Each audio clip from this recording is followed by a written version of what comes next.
Bien, entonces continuando con el desarrollo de la teoría o de las teorías con las que vamos a trabajar el diseño de las partes de una máquina hidráulica, hoy vamos a continuar con la aplicación de las ecuaciones de los modelos fenomenológicos que hemos visto anteriormente, como son el caso de la continuidad, el caso de la conservación de la cantidad de movimiento y el caso de la ecuación de Bernoulli. Entonces vamos a ver cómo se aplica eso dentro de la primera aproximación que vamos a hacer hacia el diseño, que es la teoría unidimensional de turbomáquinas hidráulicas. ¿Qué busca esta teoría? Esta teoría busca establecer la relación que existe entre las condiciones globales de operación de la turbomáquina, tales como la velocidad de giro, el par, el caudal, por ejemplo, y las velocidades medias a la entrada y a la salida tanto del rotor como de los álabes guías de la máquina hidráulica. Los álabes guías corresponden a la sección de los álabes fijos, que están sujetos generalmente a la carcasa y que permiten alinear el flujo cuando va a entrar, suavizarlo un poco, quitarle un poco la turbulencia cuando va a entrar justamente en la sección del rotor. Adicional a ello, se busca establecer la relación entre las variables anteriores con la forma y el tamaño de las zonas de paso del fluido, es decir, también establecer, por ejemplo, cuántos álabes necesito dentro del rotor, cuál va a ser el espacio entre los álabes, cuál es el tamaño más óptimo del cubo del rotor, mediante una teoría simplificada unidimensional basada en el concepto de velocidad media. La velocidad media, cuando hablamos de velocidad media, se habla de aquella velocidad que se obtiene mediante el promedio sobre una región particular de una máquina considerada. Las secciones transversales de paso se relacionan con la velocidad media por medio justamente de la ecuación de continuidad. Para resolver el problema y obtener las relaciones que se acaban de enunciar, se requieren establecer algunas hipótesis simplificadoras, las cuales se enuncian a continuación. La primera hipótesis simplificadora se refiere a la dirección de la velocidad media absoluta en la zona de los álabes fijos, es decir, los álabes guías, que se supone que coincide con la dirección de estos mismos. En el rotor será la dirección de la velocidad media relativa la que coincida con la dirección de los álabes.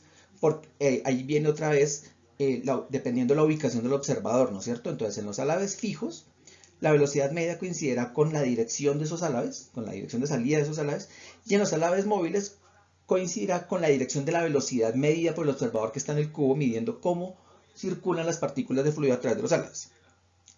Por lo tanto, las superficies de corriente de flujo absoluto y del relativo son paralelas a las superficies de los álabes en el caso fijo con respecto a la carcasa y en el caso móvil con respecto a el cubo, o sea al rotor, respectivamente. Esta hipótesis será tanto más cierta cuanto mayor sea el número de álabes, de modo que puede decirse que la teoría unidimensional es la teoría correspondiente a un número de álabes infinito, en la que el flujo relativo podremos afirmar que sigue exactamente la dirección que marcan dichos álabes. Las velocidades medias son estacionarias y no cambian en el tiempo. Es decir, no hay aceleración del flujo, entre comillas, con respecto a las velocidades. Otra teoría simplificadora asume que el rotor de una turbomáquina y en otros elementos es el distribuidor o el difusor si tienen también simetría de revolución. Los conductos de paso del fluido forman un volumen de revolución solo interrumpido por los álabes. Entonces, la teoría unidimensional considera que la velocidad es uniforme a lo largo de las circunferencias concéntricas en el eje de giro, con la excepción de donde están las circunferencias que cortan a los álabes. ¿Listo? Pero el resto, el volumen de control, se asume que ahí las velocidades son uniformes a lo largo de todo el volumen de control. Como ya se ha hablado anteriormente, el vector de velocidad se puede siempre descomponer, por un lado, como la velocidad meridiana, contenida en el plano que pasa por el eje. Como ya es conocido, la velocidad meridiana puede componerse en las componentes radial y transversal. Y por otro lado, la velocidad transversal perpendicular a dicho plano. Entonces, la figura que vamos a ver ahora posteriormente nos va a mostrar justamente cómo es esos conceptos de velocidades que estamos hablando respecto del rodete y respecto de los álabes del rodete. Es una imagen que ya habíamos visto antes. Entonces, la figura 1C y la ecuación 1C nos van a describir a nosotros cuál es la relación que existe entre estas velocidades que hemos enunciado anteriormente. Otra hipótesis también importante que se tiene en cuenta es que la velocidad meridiana es uniforme en cada sección transversal del paso, entendiendo como direcciones de paso los planos perpendiculares al vector velocidad meridiana. ¿Listo? Y por último, la última hipótesis que se tiene en cuenta es que en cuanto a la velocidad transversal, se supone también uniforme en cada sección transversal de paso en las máquinas radiales. mientras que en las máquinas axiales o mixtas, esta teoría unidimensional solo es aplicable mientras las superficies sean totalmente cilíndricas y coaxiales respecto al eje de giro, y tan solo en rodetes que tengan un número de álabes muy elevado. Entonces, por ejemplo, esta teoría unidimensional sería válida para el caso de turbinas, donde el flujo siempre sea un flujo paralelo al eje de giro del rotor.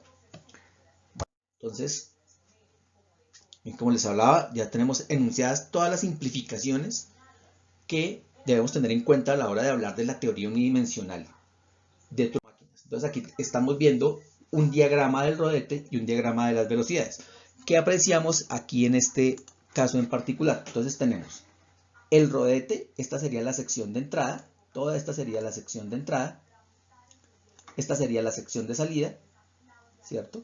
Y en esa sección de salida, ¿qué tenemos? Tenemos una velocidad absoluta, ¿cierto? La velocidad absoluta, la velocidad medida por un observador respecto a un sistema coordenado fijo externo, la velocidad meridiana y la velocidad en la dirección de la velocidad de arrastre. ¿Listo? Esta velocidad meridiana, ¿cuántos componentes tiene? Pues tiene dos componentes. En el caso del rodete que estamos observando aquí, va a tener una componente radial y una componente vertical en la dirección tridimensional. Pero como hicimos una simplificación y posteriormente dibujamos justamente estas velocidades acá, entonces dijimos, miren, esta es la proyección sobre el plano de la velocidad absoluta, ¿cierto? Y por lo tanto vamos a tener por aquí, en este lado, que corresponde a este mismo lado que tenemos acá, la proyección de la velocidad meridiana sobre el plano sobre el cual estamos haciendo la simplificación para pasar de 3D a 2D. ¿Listo? Bueno, con respecto a eso, entonces, ¿qué otras consideraciones debemos tener en cuenta en estos casos?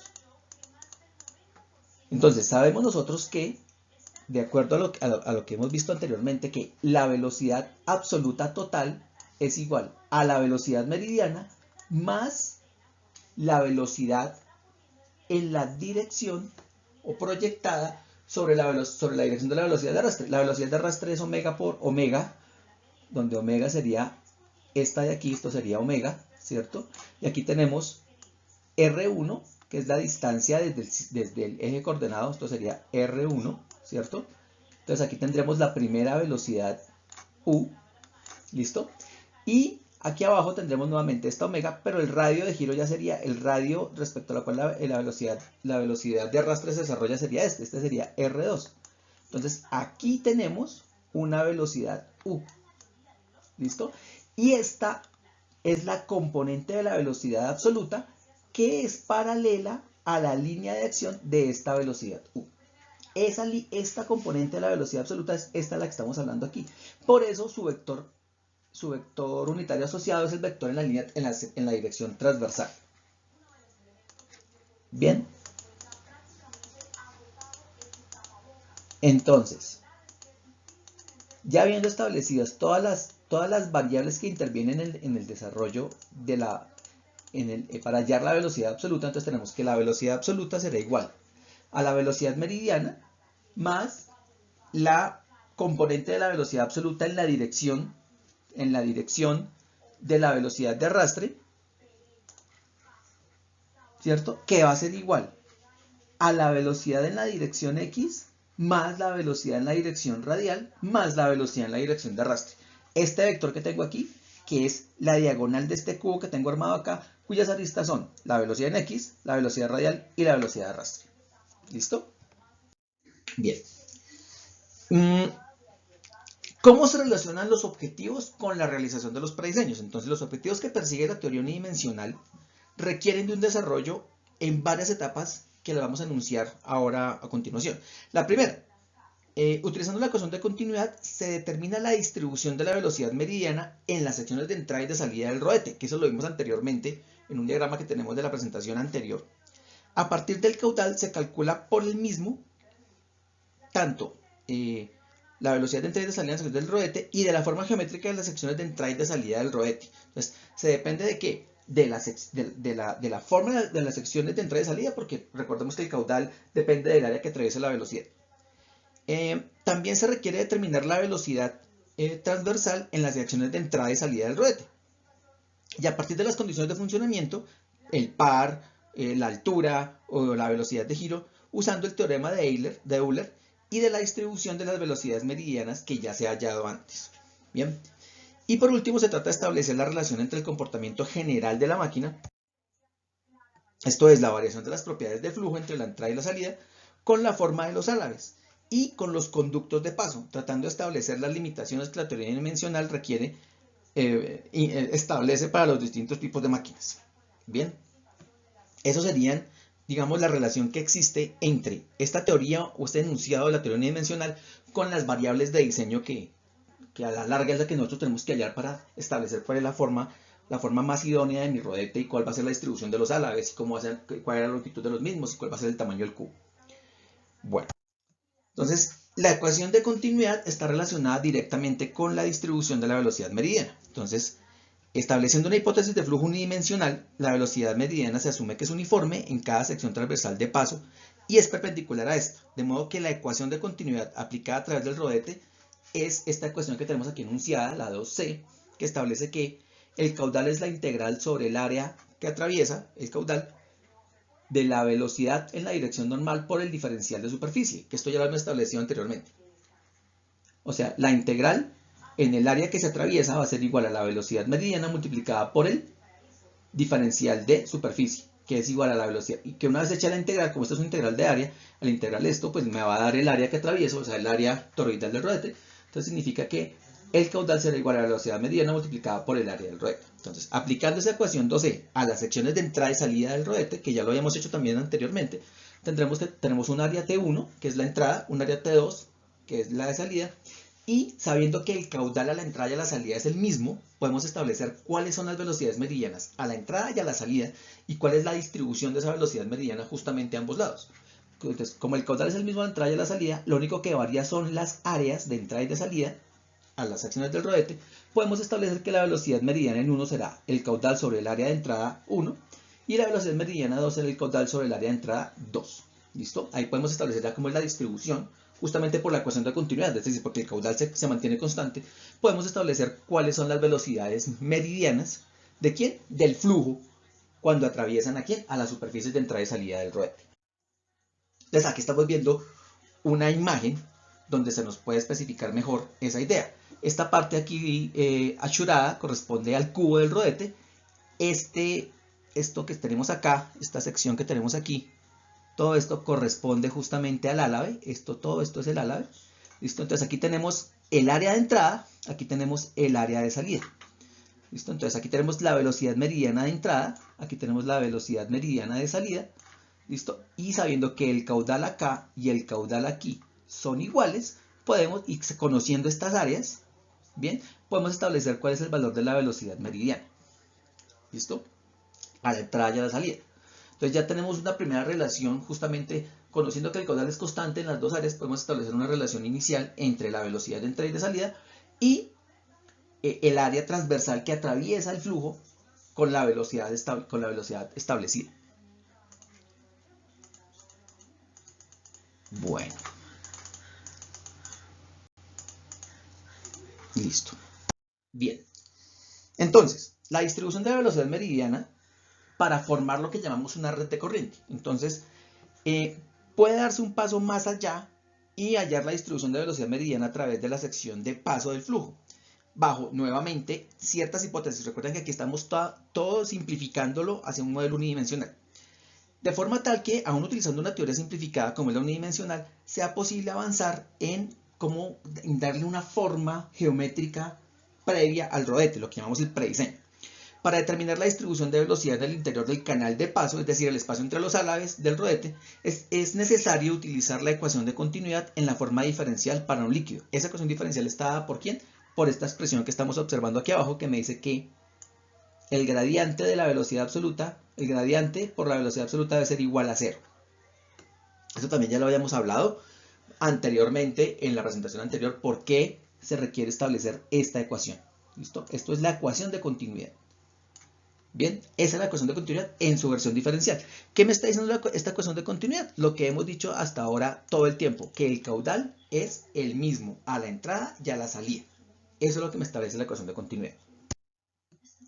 Entonces, La primera de las hipótesis asume que ninguna de las componentes de la velocidad depende de la coordenada transversal θ.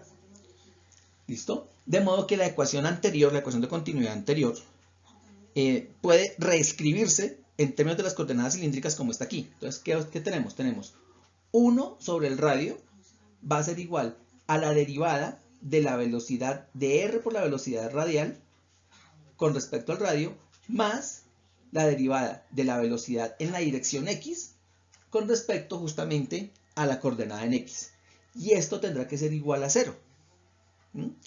Esta ecuación, la ecuación 5c, se cumple automáticamente si introducimos un cambio de variable. ¿Cuál cambio de variable? Introducimos una función llamada psi de x, r, que cumple con las siguientes condiciones. El producto entre el radio y la velocidad radial es igual a la derivada de psi con respecto a x. Y el producto entre el radio y la velocidad en la dirección x es igual a la derivada de psi con respecto a r. Las superficies en las que esta función psi, denominada función de corriente, esa función psi es la que me determina la forma de las líneas de corriente. Entonces, las superficies en las que esta función psi, denominada la función de corriente, es constante, son las superficies de corriente. Y además son superficies de revolución. Es como si yo cogiera esa línea de corriente y le diera una vuelta alrededor de ¿quién? Del eje de giro del rodete. Entonces eso me genera una superficie de revolución, que es por donde, digamos, esa capa de líquido es la que se está moviendo a través del rodete. Por lo tanto, la velocidad y por lo tanto, conocer la función de corriente psi es equivalente a conocer las dos componentes de la velocidad en la dirección r y en la dirección x, en la dirección radial y en la dirección del eje axial. Y por lo tanto, si yo conozco r y conozco x, pues conozco también la velocidad meridiana. Por lo tanto, se puede comprobar fácilmente que la relación que existe entre la velocidad meridiana y la función psi, que es la función de corriente, viene dada por la velocidad meridiana va a ser igual a 1 sobre r por la derivada de psi con respecto a n, donde n es la coordenada normal en la dirección de la corriente en cada punto. Recuerden que el flujo está cambiando de dirección en el caso de los rodetes radiales. Entonces viene en un sentido, en la gráfica anterior lo observamos, viene en un sentido y gira 90 grados. Entonces yo puedo trazar como varias áreas a medida que yo voy atravesando cada uno de los puntos de la curva donde está cambiando de sentido el flujo, y la coordenada normal será la coordenada normal a cada una de esas áreas. Digamos, en un diagrama posterior que vamos a ver ahora más adelante, podemos apreciar más, como con mayor claridad, a qué se refiere la coordenada normal a la dirección de cada línea de corriente. ¿Listo? Bueno, entonces, el caudal y la función de corriente psi también están relacionados entre sí. Pues si la función psi está relacionada con la velocidad meridiana y el caudal depende de la velocidad meridiana, entonces también existe una relación entre el caudal y la función psi. ¿Cuál es la relación que existe entre la función psi y el caudal? Pues es esta ecuación que tenemos aquí, que es la 8c, donde estamos diciendo que el caudal es igual a la integral sobre el área de la velocidad absoluta en la dirección normal a la superficie que atraviesa, ¿listo? Que va a ser igual a 2pi. ¿Por qué 2pi? Porque recordemos que yo tengo una superficie de revolución, ¿cierto? Entonces tengo varios círculos concéntricos. Entonces el perímetro de ese círculo concéntrico es 2pi. Acuérdense que el perímetro de circunferencia es 2pi por r. Entonces ya tengo 2pi. ¿2pi por quién? 2pi por la integral sobre el área de quién? De r por la componente de la velocidad absoluta en la dirección x por dr, más r por la componente de la velocidad absoluta en la dirección, aquí tengo un error, aquí es, no mentiras, la componente de la velocidad absoluta en la dirección r, y aquí es la componente de la velocidad absoluta en la dirección x. ¿Listo? Que son las dos direcciones que estamos asumiendo. Nuevamente, ¿esto a qué va a ser igual? Recordemos que nosotros habíamos hecho un cambio de variable para estas dos funciones que tengo aquí enunciadas. Entonces eso será igual a 2pi por la integral sobre el área de ¿quién? De la derivada de psi con respecto a r por dr, más la derivada de psi con respecto a x por dx. Eso va a ser igual a ¿quién?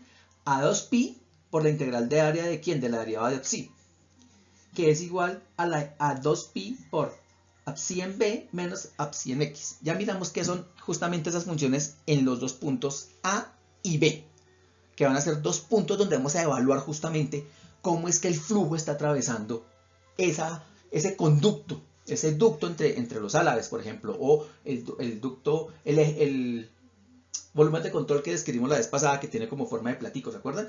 Ese volumen de control es el que estamos definiendo acá. Entonces, donde psi en A y psi sub B son valores de la función que la función de corriente toma, perdón, son valores que la función de corriente toma, ¿dónde? Lo toma en las zonas que delimitan el canal de paso del fluido en el plano de la velocidad meridiana. En la expresión que hemos enunciado anteriormente, se ha tomado la normal a la superficie de revolución de S, que es igual a 2πr por ds, como n, el vector normal, va a ser igual a la derivada de r con respecto a la superficie en la dirección x, menos la derivada de x con respecto a la superficie en la dirección radial. ¿Listo? Ya vamos a observar en la figura que viene posteriormente cómo es que se establece esa relación. Entonces, dada o establecida una determinada geometría del canal de paso en una máquina dada y sabiendo el caudal que la atraviesa, que el caudal lo conocemos, en una determinada condición de funcionamiento, el cálculo de la función de corriente de la velocidad meridiana es un problema totalmente definido que puede resolverse por el método de dividir las secciones en un número finito de capas, como de tajadas, ¿cierto? Y proceder de forma iterativa para cada una de esas tajadas e irlas sumando. Entonces, en la sección, tenemos que la sección de entrada se supone una serie de capas longitudinales. Entonces, se establece una serie de capas longitudinales de pequeño espesor delta n, identificadas en el subíndice. ¿Para qué establezco esas capas? Para asumir que cada una de esas capas es un cilindro de radio uniforme, ¿listo? Y de orientación uniforme, ¿listo? Entonces, cada una de esas capas va a tener un subíndice i, y cada una de ellas con un caudal delta q sub i. Entonces, obviamente, el caudal total a qué va a ser igual. El caudal total va a ser igual a la sumatoria de cada uno de esos delta de q sub i, la sumatoria sobre de cada uno de esos delta de q sub i. Entonces, aquí tenemos las gráficas donde vamos a observar cómo es el comportamiento. Entonces, aquí tengo una función, una línea de corriente o una superficie de corriente psi en B. Y aquí tengo otra superficie de corriente psi en A. ¿Listo? Estas son mis dos líneas de corriente. Estas son líneas de corriente que corresponden al flujo. ¿Listo? Aquí tengo esta línea que es el área entre las dos superficies de corriente. Si yo trazo una tangente acá, una tangente acá, qué pena con ustedes, voy a borrar esa tangente que quedó horrorosa. Está aquí. Si yo trazo una línea tangente aquí, a ver si podemos trazar una línea tangente, si el pulso me da para trazar una tangente. Este ángulo aquí es un ángulo de 90 grados. Este ángulo aquí es un ángulo de 90 grados. Por lo tanto, este vector es el vector normal a esta superficie. ¿Por qué? Porque el ángulo entre este vector y la superficie de corte que se hay es 90 grados. Entonces, este es el vector normal a la superficie. Esa superficie. Entonces, ¿qué estamos enunciando en todas las ecuaciones anteriores? ¿Listo? Que la velocidad con la que el flujo atraviesa esta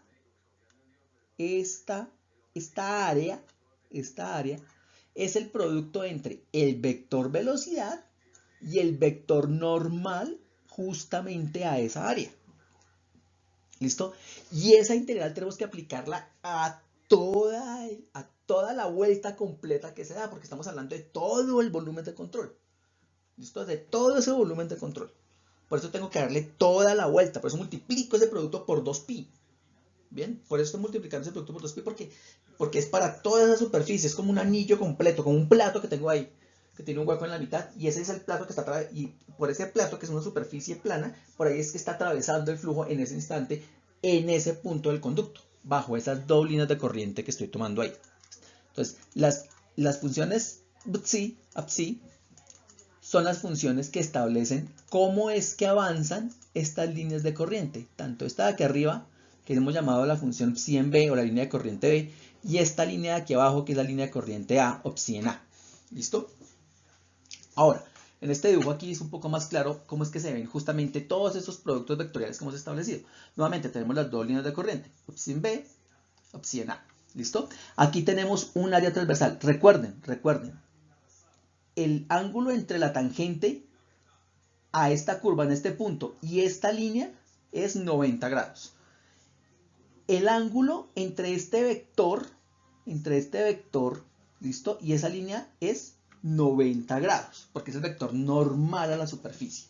¿Listo? Entonces, ¿qué estamos diciendo? Estamos diciendo que la derivada de psi en la dirección normal es justamente este corte que hicimos aquí. Es justamente esta cosa que estamos haciendo aquí. Esto que estamos haciendo acá. Recuerden que esto sigue para allá y sigue para allá hasta que se cierra así y cierra aquí y viene acá esto y bueno, por aquí cierra.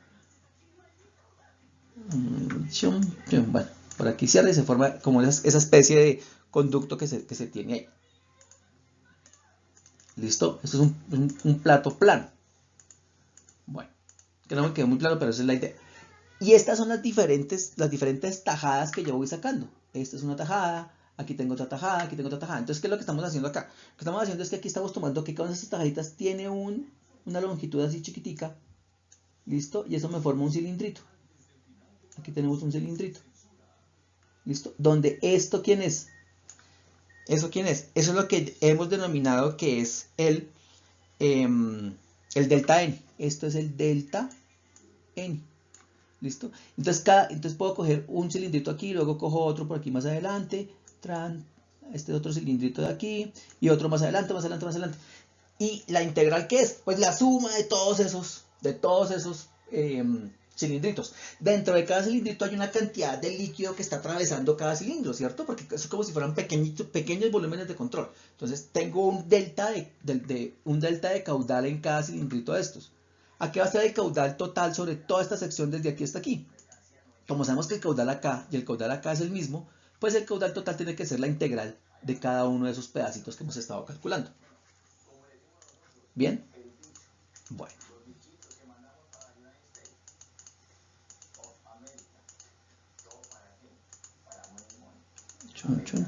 Ahorramos todo lo que tenemos ahí dibujado. ¿Listo? A eso se refiere. ¿Listo? Entonces aquí tengo la derivada del psi con respecto a n para la curva B y la derivada del psi con respecto a n para la curva A. A eso se refiere. Bien, a eso se refiere cada una de esas variables. Entonces, ya hemos establecido el caudal, que es la suma de cada uno de esos pedacitos de caudal. Entonces, podemos decir que al situar distintas secciones transversales, que ya las vimos, perpendiculares a la línea de corriente, a lo largo del canal, cada una de esas secciones transversales está identificada por el subíndice J, y en las que se supone uniforme la velocidad meridiana. ¿Listo? Se supone uniforme, es decir, que el valor absoluto de la velocidad meridiana para cada una de esas tajaditas que estamos cogiendo es el mismo. Ojo, el valor absoluto, porque el vector velocidad meridiana va cambiando constantemente, porque acuérdense que el flujo está cambiando de sentido. Pero el valor absoluto de esa velocidad meridiana es el mismo. Entonces, por eso decimos que la velocidad meridiana es uniforme. Bien. Entonces se puede calcular entonces la velocidad meridiana en cada una de esas secciones de sección A sub TJ por la velocidad meridiana para la sección J será igual al caudal en esa zona sobre el área de esa zona. ¿Listo? Como sabemos que los conductos se van ampliando o achicando dependiendo si es una bomba o una turbina, dependiendo si vamos a ganar o a perder presión, si vamos a ganar o a perder velocidad. Por eso tengo, para cada tajadita que yo saco, tengo un área diferente. Pero siempre teniendo en cuenta que el caudal en cada una de esas tajaditas tiene que ser el mismo. Entonces, en cada sección transversal J, y para cada capita que la separa, o sea, tengo líneas de corriente. En ese caso estamos haciéndolo con la A y la B. Pero yo puedo tener n líneas de corriente, ¿cierto? Tantas líneas de corriente como yo quiera para poder asumir que el flujo es cada vez más próximo al flujo real. Entonces cada línea de corriente la pongo como un vector su i. ¿Listo? Entonces, ¿qué establecemos? Establecemos que en cada sección transversal J y para cada capa longitudinal I se debe cumplir que la velocidad media en la línea de corriente J tiene que ser igual al delta del caudal en la superficie I sobre 2pi por RIJ por el delta del vector normal, ese pedacito que cogimos que formaba cada cilindro, sub IJ, que pertenece a cada una de esas áreas. ¿Listo? de donde se puede hallar la distancia delta sub j que en cada punto separa las líneas de corriente que definen cada una de las capas que cumplirá naturalmente con esa altura transversal del canal de paso. Bien, entonces este valor que tengo aquí, BJ, es el canal de paso. Entonces ya tengo ya tengo una forma de medir cuál debe ser la separación entre los álabes. Ese canal de paso será igual a la sumatoria sobre I de cada delta n y J, que será igual a la sumatoria, como el delta n dijimos que era, lo habíamos deducido en la ecuación anterior, ese delta n es igual a la sumatoria ¿de quién? Simplemente despejamos aquí delta n, cogemos este delta n que está dividiendo, lo pasamos aquí a multiplicar, como la velocidad media que está multiplicando acá la pasamos a dividir, y me queda que el ancho de cada sección transversal del canal de paso es igual a esta sumatoria. ¿Qué tenemos ahí? Tenemos el diferencial de caudal o el delta de caudal, el radio en ese punto, ¿listo? Y la velocidad meridiana en ese punto. Bien. Entonces, así se obtienen las líneas de corriente y se puede corregir la posición de las secciones transversales a lo largo del canal, modificando a su vez las velocidades meridianas calculadas en cada punto del proceso. El proceso que estamos asumiendo aquí es iterativo, hasta que converja y se puedan fijar las líneas de corriente y la distribución de la velocidad meridiana en todo el canal. ¿De qué va a depender la precisión de este método? De qué tan cerquitas estén las líneas de corriente. ¿Listo? De cuántas líneas de corriente defina yo para el flujo, para el ducto, y de qué tan cerquitas estén esas líneas de corriente. Entre mayor cantidad de corriente yo tenga, pues mayor precisión voy a tener con respecto a las variables que tengo que determinar, en este caso el espacio entre los álabes. Bien. Entonces, finalmente, el resultado es una red de corriente formada por líneas de corriente longitudinales y por las secciones transversales correspondientes, es decir, por líneas perpendiculares en cada punto a las líneas de corriente, que resultan ser líneas de potencial de velocidad constante. El flujo así descrito es efectivamente irrotacional, como se puede deducir del proceso de construcción de la red de corriente. ¿Qué estamos diciendo con respecto al flujo? Que el flujo se mantiene en cierta forma laminar sobre esas de corriente. ¿Listo? Es decir, que el flujo no va a formar vórtices por ninguna parte. Bien, por eso hablamos que el flujo es irrotacional. ¿Claro? Entonces, ya hemos relacionado una primera ecuación, la ecuación de continuidad, con una de las variables, con una importante variable de diseño, el espacio que debe existir entre los álabes. ¿Cuál es el tamaño del canal de paso? Que es el canal formado por la distancia entre los álabes cuando el flujo atraviesa nuestra máquina hidráulica. ¿Listo? Ahora vamos a ver cómo se relaciona la ecuación de la cantidad de movimiento con la velocidad transversal. Bien, bueno. Entonces, suponiendo que el flujo a través de la sección de paso del rodete se adapte perfectamente a la descripción que hemos hecho anteriormente, ¿listo? Realizada con la red de corriente. Entonces, ¿qué estamos diciendo? Que como el flujo es laminar y atraviesa tranquilamente el canal de los álabes, pues lógicamente no va a tener ninguna fuerza que ejerza ese flujo sobre los álabes. Y si no tengo una fuerza que ese flujo ejerza sobre los álabes, implica que no voy a tener un momentum, ¿cierto? Que ejerza, o sea, el momentum de la presión que ejerce el flujo contra la pared del álave. ¿Se acuerdan de ese momentum que lo calculamos la vez pasada? Entonces no va a tener ese momentum. Entonces, para aplicar la ecuación de Euler, que ya hemos establecido, se necesita imponer como un salto cinético, es decir, que haya un salto de energía. ¿Listo? Entonces, como se supone que a medida que el flujo está atravesando el rodete, no va a hacer fuerza sobre los álabes, no va a hacer fuerzas laterales, el momento cinético lo vamos a tomar solamente entre la entrada y la salida. Es decir, vamos a medir la energía del fluido a la entrada y la energía del fluido a la salida. Por lo tanto, esa energía, ¿cierto? Solamente va a depender de quién? De la velocidad. ¿De cuál velocidad? De la velocidad transversal o azimutal. Donde sabemos que esa velocidad transversal o azimutal es una componente en la dirección de la velocidad ¿de quién? De arrastre. ¿Listo? Entonces, como la ecuación de Euler muestra, es preciso la imposición de un salto de momento cinético a través del rodete para que exista un intercambio de energía neto a través del mismo. ¿Listo? Entonces, ¿qué me establece la ecuación de Euler? ¿Cuál es la cantidad de energía intercambiada entre el fluido y el rodete? Entonces, Visto de esa forma, la distribución de velocidad simultánea se impone mediante la ecuación de Euler con una cierta hipótesis. La hipótesis más utilizada consiste en la suposición de que el salto energético es uniforme a través del rodete entre cualquier punto de las secciones entre la entrada y la salida. ¿Por qué asumimos que el salto cinético es uniforme? Porque estamos tomando que la velocidad es uniforme mientras atraviesa el rodete. Pero si vamos a tener un cambio en la velocidad, es decir, la velocidad de entrada y la velocidad de salida, ya sabemos que son diferentes, ¿no es cierto? Porque las áreas son distintas. Eso implica que la energía cinética de la entrada y la salida del flujo son obviamente distintas.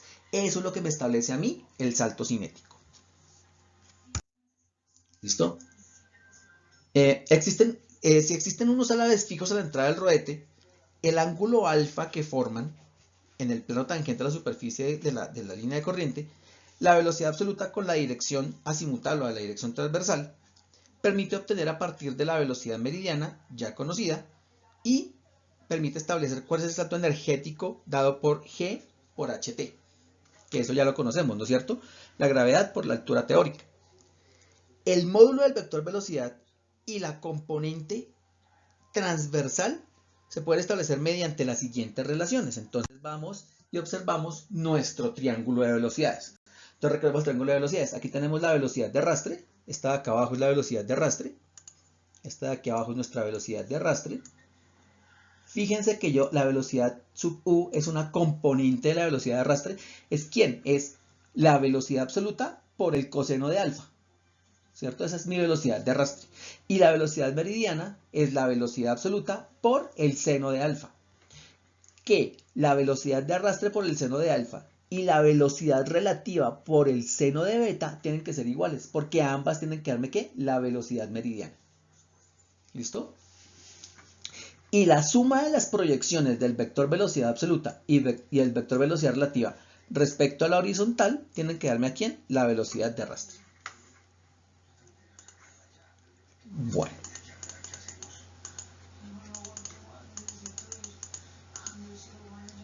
¿Listo?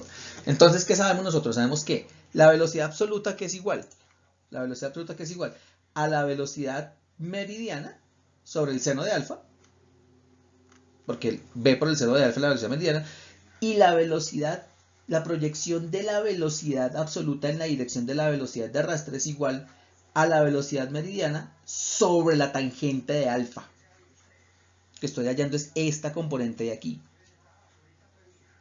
¿Listo? Es esta componente que estoy hallando acá. Entonces la relación que existe entre la velocidad, entre la componente de la velocidad absoluta en la dirección de la velocidad de arrastre y la velocidad meridiana está dada por la tangente del ángulo que forma la velocidad absoluta respecto a la velocidad de arrastre. ¿Listo? Bueno. Entonces, estábamos diciendo que si... bueno, continuamos. Si no existen álabes fijos antes del rotor, se puede considerar que no hay prerrotación y se cumple que alfa 1 es aproximadamente igual a pi medios.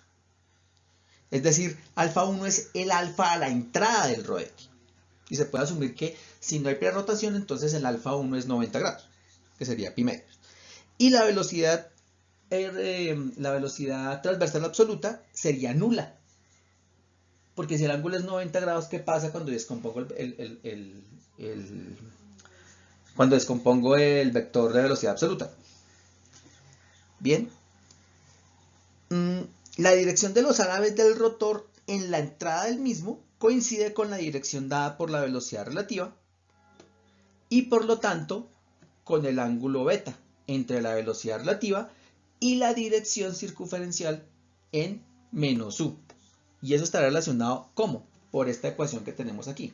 ¿Listo? Entonces ya sabemos que no tenemos al ser alfa 90 grados, ¿cierto? No tenemos velocidad transversal a la entrada del sistema. Solamente tendremos la componente de la velocidad relativa en la dirección de la velocidad de arrastre. Y eso va a estar dado ¿por quién? Porque W, la velocidad relativa, va a ser igual a la velocidad meridiana sobre el seno de beta, por la igualdad que establecimos anteriormente. Y la velocidad absoluta, la componente de la velocidad absoluta en la dirección de la velocidad de arrastre va a estar igualmente dada por la velocidad de arrastre, omega por R, menos la velocidad meridiana por la cotangente de beta. ¿Listo? Esto para cuando no tengo álabes direccionales antes de la entrada del rodete. ¿Listo? se establece esa relación. Entonces, ¿qué podemos decir de eso? Que esa relación es válida también para un triángulo de velocidades en la salida del rotor, donde se conozca la velocidad meridiana y la velocidad de arrastre. Eso significa que si el ángulo beta es conocido, se pueden determinar las velocidades relativas y transversal, o bien, si esta última está determinada, es decir, la velocidad transversal, es posible establecer el ángulo del alar. Por otra parte, la ecuación de Euler permite relacionar las velocidades transversales en la entrada y en la salida del rotor con la energía mecánica específica suministrada al fluido en el caso de una bomba o extraída del fluido en el caso de una turbina. ¿Cómo? Pues eso también lo sabemos nosotros de una ecuación anterior que vimos en la clase anterior, que dice que G por la altura teórica es igual a la diferencia de los productos de las velocidades en la dirección. ¿En la dirección qué? En la dirección de la velocidad de arrastre. Entonces, G por H teórico será igual a la velocidad de arrastre de salida por la componente de la velocidad absoluta en la dirección de la velocidad de arrastre a la salida, menos la velocidad de arrastre a la entrada por la componente de la velocidad absoluta en la dirección de la velocidad de arrastre a la entrada. Y entonces puede plantearse el análisis de la velocidad simultánea o transversal según los dos casos siguientes. Dada la geometría del rotor, es decir, yo conozco el ángulo beta a la entrada y la salida, por lo que a partir de las condiciones en la entrada y la salida, pues es posible obtener las velocidades transversales absolutas y mediante la ecuación de Euler calcular la altura comunicada al fluido, es decir, la energía comunicada al fluido. El segundo caso es cuando la energía mecánica específica altura comunicada al fluido es conocida. Por ejemplo, estamos hablando de una bomba que va a transportar agua de un tanque a otro y yo conozco la altura del agua en el tanque 1. ¿Listo? Entonces yo conocería ¿qué? Conocería la cantidad de energía que le está entrando a la bomba. Bien. Y aparte de eso conozco la potencia del motor de la bomba y conozco más o menos cuál es el factor de corrección sobre el rodete. Entonces, si la energía mecánica específica comunicada al fluido es conocida y las condiciones en la entrada también, y suponiendo un caso como por ejemplo que no existan alaves guía, o sea, no tengo alaves fijos antes de la entrada, por lo tanto no hay prerotación, entonces se puede obtener la velocidad transversal o azimutal absoluta a partir de los triángulos de velocidades y fijar en el rotor los ángulos beta de entrada y de salida de cada uno de los alaves.